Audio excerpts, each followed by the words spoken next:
Hi everyone, welcome to After Dark Analysis. Today we are going to be talking about the marketing campaign behind the Blair Witch Project. The Blair Witch Project's impact on the cinematic landscape, specifically in the horror genre, is inescapable. We're still seeing the found footage boom it started today. It was made on a $60,000 budget and grossed $248 million worldwide. It was the fifth highest earning independent of all time, which is also a major feat in the genre because there were no big name actors, there was no score or soundtrack to it, not to mention how tiny the budget was. Now, this was 99. Independent film making some kind of splash that crossed over into the mainstream wasn't necessarily a brand new thing. The film Slacker happened in 1990 and then influenced Kevin Smith's Clerks, which happened in 94, but nothing blew up quite like this. And a big part of that is the marketing campaign. I've heard critics argue that you couldn't possibly understand the Blair Witch if you weren't around for all of the myth building, the website, and everything they put forward that was completely unique at the time. While the Blair Witch Project came out in 1999, their marketing efforts started almost 2 full years before that. In August of 1997, producers secured a spot on John Pearson's split-screen movie show. Not only did this short serve as a proof of concept, it also secured them the funds they needed to come to Maryland for 8 days to film in June of 1998. It also served as a basis for the mythology that had to be created for this marketing campaign. Nowadays, it's hard to imagine a film being released, no matter how small, without some kind of web presence. But an entire website dedicated just to the promotion of a film was still an incredibly new idea. Stargate was released in 1994 and is considered the first website made solely for the promotion of a film. Reading some market analysis from the time period revealed that only about 9% of online users said they thought the internet or online websites for this type of thing were very important. So when the website launched in January of 1998, this website was a huge gamble and really just not only to promote the film but to underscore the mythos they had to build around this movie to sell it. In addition to the official website, several fan sites also popped up. Salon.com pointed out they all had very similar feel to them, verbiage was very similar, and the producers were accused of building these sites themselves. These fan sites were meant to build hype around the film and make it sound like this mythology was more entrenched in history than it actually was. But this main website was so important that did receive a minor amount of updating for the 10-year anniversary, but other than that has remained more or less untouched. It was such a big deal that it amassed about 20 million page views before the film even hit theaters, and due to that heavy amount of traffic, it was constantly crashing. Another thing people accused producers of doing to build more hype around it. While it might sound like the producers are kind of getting a bad rap here and being accused of a lot of shady marketing tactics, one thing that's absolutely confirmed that they did, and it's still a tactic today, they had people go into chat rooms and pretend to just be typical online users, and they would start stirring up and asking questions about, oh, have you heard about the Blair Witch Project? Have you heard about the Blair Witch? Again, pretending like people already knew about this bit of folklore or already knew about the film long before it was really in the public consciousness. This is a tactic that's still used pretty often in independent film today, is users will come onto horror-based message boards or social media groups and start spamming them asking, why isn't anybody talking about this film, or has anybody heard of this film? Those tactics are typically not successful. Nowadays, most people recognize spam when they see it, and they're not going to click that link. The producers also kept people coming back by updating the website regularly. That sounds like a no-brainer, but this was with images and B-roll, again, building the mythology of these supposedly missing students and this supposed witch. They even worked with IMDb, which was still fairly new to the scene at the time, to have all of the actors in the film listed as missing and presumed dead.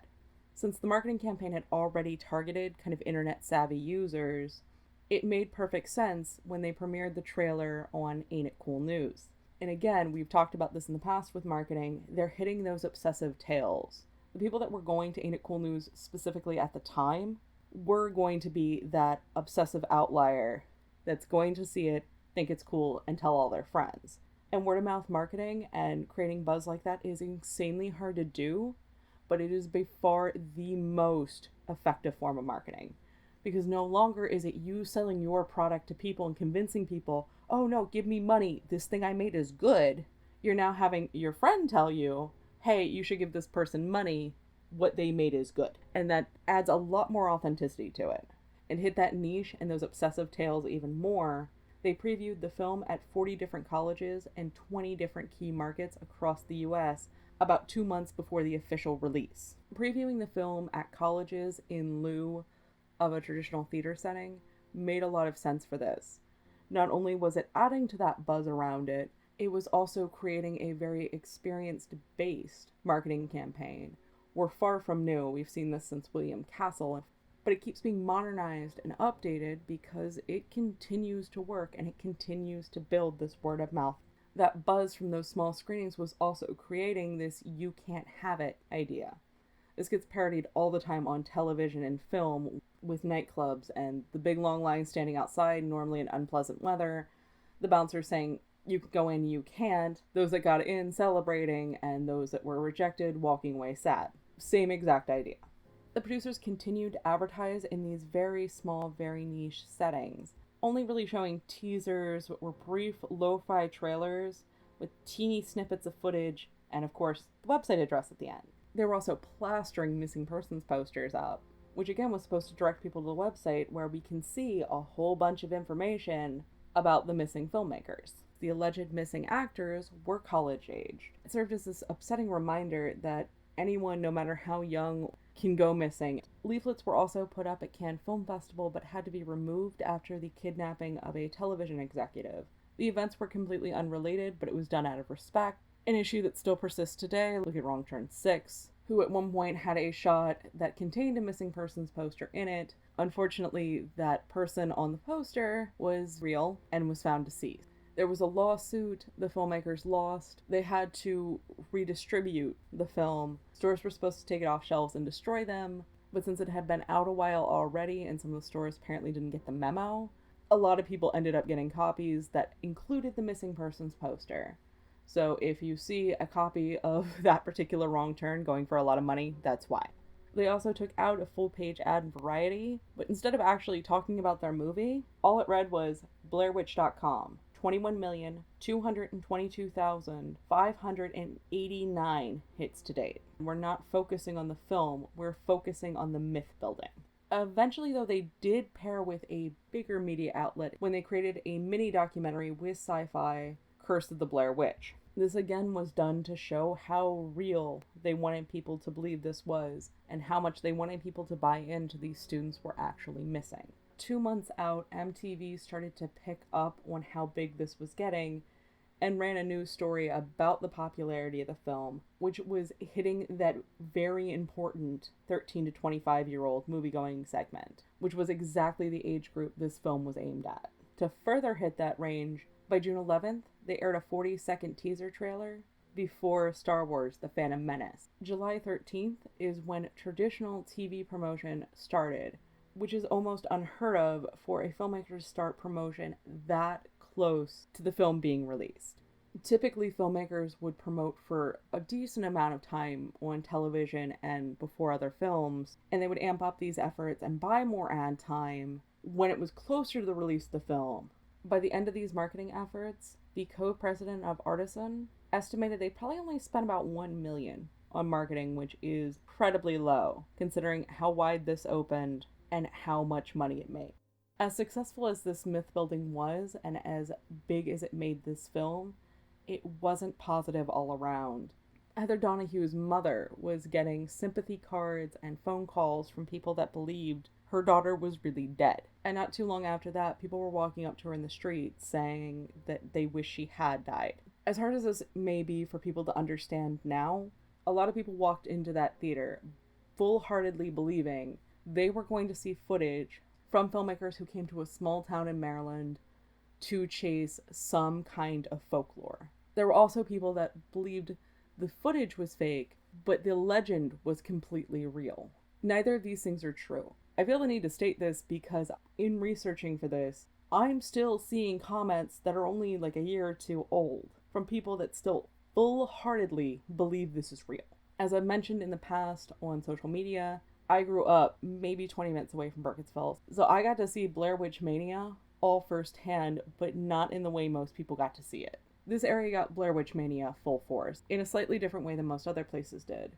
I personally don't remember us ever really getting targeted with their marketing efforts until they were doing it on large platforms, but we got the brunt of people trying to figure out and suss out if this was real or not. One thing that's kind of unique about this area, if you don't live here, is we have a lot of paranormal hunting groups, a lot of folklorists, and a lot of historians, because we also don't live that far from Gettysburg, which is where a huge battle during the Civil War happened. So a lot of the tourism we get are Civil War buff, and because of that, there's a massive push on preserving history. Burkittsville itself's slogan is "a town rich in history and surrounded by beauty." They wear that on their sleeve. In '99, there were 75 houses total, a post office, and a church. Parts of it even still had cobblestone streets. To say the least, they weren't prepared for something of this magnitude to come down on them. Town officials were normally pretty cordial in the media. The reality of it was there were historians coming out, town elders coming out, and even several major publications from the area all tried to come in and speak with authority on the matter, because they had some, saying this was all fake.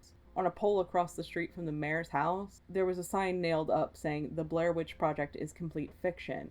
The reason I'm focusing a little more on the negative is because there were media representations showing locals selling Blair Witch rocks and catering to tourists. And that absolutely happened. What really didn't get shown until Book of Shadows is the vandalism to the churches, the vandalism to the graveyard, people from the town being filmed without their permission, being harassed, having their homes vandalized. One of the 4 historic Welcome to Burkittsville signs was stolen. To their credit, Artisan did step in and replace that sign for about $1,000. This focusing on the negative meant to blame or shame the filmmakers themselves or anything like that. It's more meant to illustrate how out of control buzz and alleged folklore can get. You have people going to this town and supposedly wanting to learn about this alleged dark history while also subsequently destroying it. People from this area were not at all immune to this gullibility. It seems like most people from this area didn't buy the missing students because that small of a town, this small of an area, that big of an event happening, not making any kind of news source, raised a lot of red flags. But as I already stated, we have a lot of folklore and we have a lot of ghost stories. So a lot of people bought this as just, it was a ghost story they hadn't heard before. And I was also completely guilty of that because I was 11. In researching for this, most of the articles I found really looking at how this built came out around the time the remake was released, and almost all of them speculated you'd never be able to pull off a hoax like this again. Their rationale was always the internet and social media would debunk it. The internet was far from new in '99. It wasn't nearly as built up as it is today.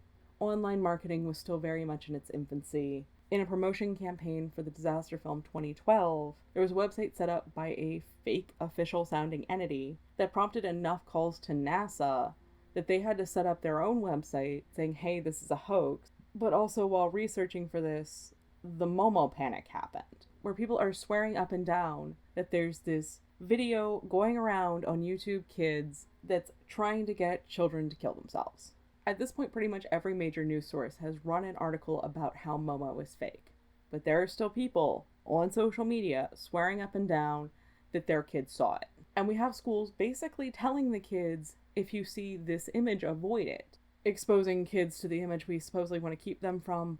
And for all the people up in arms saying their kids saw it, during the Video Nasty scare, there was a research team that gave kids a list of films. Some of them were the real Video Nasty titles, some of them were completely fake. And there were kids swearing up and down they had seen the fake ones, giving the title, giving when they saw it, giving very graphic and vivid descriptions of what happened in it. For a movie that didn't exist.